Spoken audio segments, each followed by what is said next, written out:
Let's just face the facts. Creating content for your business takes time.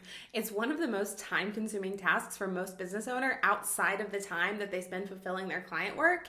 And the average online business owner spends at least 10 hours per week creating content for their blog, social media, and email marketing. So it's no wonder that the most common complaint I hear about content marketing is that it takes so much time.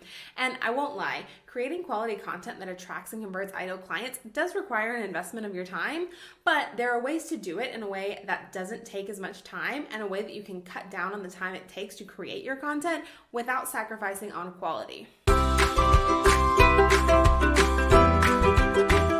Hey there, I'm Elli Runkles and I help online business owners create a seamless and connected content marketing system that's focused on getting you real business results. So you're not just creating content for content's sake, but it's leading to consistent sales and clients. My first tip to help you save time on content creation is to plan your content topics in advance.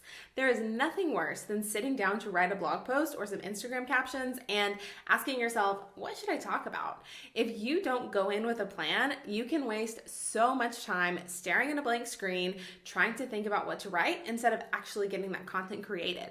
When you plan your content topics in advance, you already know exactly what you're going to talk about or write about whenever you sit down to get started, and that way you can dive right in without having to waste time trying to think of content topics.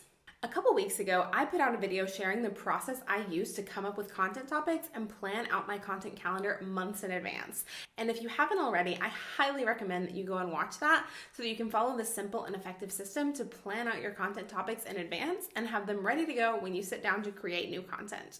My next tip is to use a template for every type of content you create so that you're not starting from scratch and reinventing the wheel every time you create a new blog post, email, or podcast episode. Now, there are tons and tons of different templates out there for free on the internet for every type of content you could possibly think of creating for your business. And honestly, the template that you start with really doesn't matter that much because I recommend that any pre-made template you start with, you customize it so that it fits your process and you can use it in a way that makes the most sense for you. When you try to fit your content into a general template that wasn't made for you, it can feel a little disjointed and awkward, and in some cases, it can even take you more time than it would have if you started from scratch. That's why I recommend that you take any template that you start with and make tweaks and adjustments to come up with a custom template that fits into the way you like to create content and communicate with your audience. Then you can use that as a starting point every time you create content, so you're not just starting from scratch. And of course, creating content requires more than just sitting down and writing a blog post or recording a podcast episode, recording a video. There are many other steps involved in going from having an idea for a content topic to actually hitting publish and promoting your content, which is why I recommend that you document your content creation workflow and follow the same process every single time you create content. Not only will this help you save time by not having to ask yourself what needs to happen next after completing each task or use up brain space to remember everything that goes into creating your content, but it will also help ensure that you don't skip steps or forget to do critically important things like schedule your post to go out on the right day or create the graphic that needs to go with your content or create social media posts and email posts to promote your content and share it with your audience. So if you're not already using a content creation workflow to track the tasks that go into creating, publishing, and promoting your content, I recommend that the next time you sit down to create content, you document the process by writing every single step you take in order to go from content idea to published so that you have it all recorded in one place. Then you can use that as a checklist for all the content that you create in the future.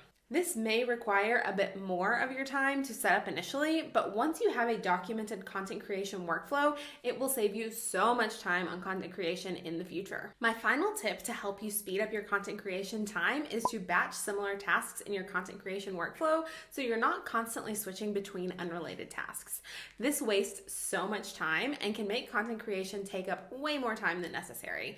So once you've documented your content creation workflow, look back at your process and see how you can group together similar tasks in order to avoid context switching and get into the zone with each of those groups of tasks. So for example, rather than doing all the tasks related to completing a blog post first, then doing all the tasks related to creating social media content to promote that post second, and then doing all the tasks related to creating email content third, you can group together similar tasks for each of those different content pieces so that you're not jumping between unrelated tasks. So you could start by doing all the writing tasks together so that you could go straight from writing a blog post to writing the social media and email content related to that blog post while it's still fresh in your mind. This will make it both faster and easier to get that content written.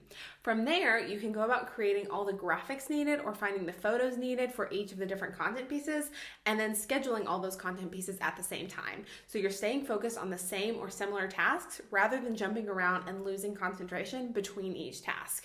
If you implement even one of these time-saving tips to your content creation process, it can seriously reduce the amount of time you spend creating content without sacrificing on the quality. So I'd love to hear from you. Leave a comment below and let me know which of these 4 tips you're most excited to implement in your business. And if you want to learn more tips that will not only help you get faster at creating content, but also make sure that you're creating effective content that works to bring you clients and sales, watch my free masterclass, How to Create Content with Purpose to Attract and Convert Ideal Clients. It's totally free and you can find it linked on this page, and it's going to walk you through my step-by-step system for building a content strategy that gets people to take action and become clients and customers. Find the link to sign up for that free masterclass linked in the description and you'll be able to watch it right away. And don't forget to subscribe to my channel for new videos coming out every Monday. Thanks so much for watching.